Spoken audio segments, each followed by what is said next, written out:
పంచాయతీరాజ్ ఎన్నికలకు సంబంధించి మేము సిన్సియర్గా అసెంబ్లీ ఎన్నికలకు ముందే పంచాయతీ ఎన్నికలు పెట్టే ప్రయత్నం మేము చేసినాం. దానికి సంబంధించి యాక్ట్ తెచ్చినాం, కొత్త పంచాయతీరాజ్ యాక్ట్ కూడా తెచ్చినాం. దాని మీద చర్చ చేసినాం, దాని పెద్ద డిబేట్ జరిగింది అసెంబ్లీలో. యాక్ట్ తెచ్చినాం, యాక్ట్ పాస్ చేసినాం. యాక్ట్ ప్రకారంగా మేము నోటిఫికేషన్ ఇచ్చినాం 34% బీసీలకు రిజర్వేషన్ పెడుతూ. ఇది గవర్నమెంట్ ఇచ్చినటువంటి నోటిఫికేషన్. అందరు కలెక్టర్లకు ఉత్తర్వులు జారీ చేసినాం.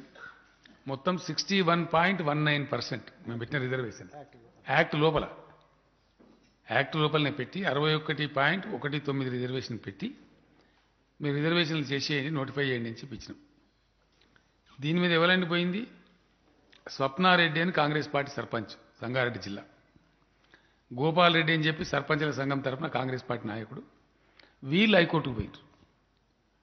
50% ఉండాలి, రిజర్వేషన్ 50% మించి ఉండద్దు అని కోర్టుకు పోయిందే కాంగ్రెస్ పార్టీ. అప్పుడు వాళ్ళు కూటమిలో ఉన్నారు, కూటమి కడుతున్నారు. ఈ కూటమి పోయింది. సోకాల్ నిన్న గవర్నర్ దగ్గరికి వీళ్ళ దగ్గర వాళ్ళ దగ్గరికి పోయే కూటమే 50% రిజర్వేషన్ మించద్దని కోర్టుకు పోయింది. ఈయన మట్టిగా నేను స్టోరీ చెప్తలేండి, ఇవి జడ్జిమెంట్లు ఉన్నాయి, కాపీలు.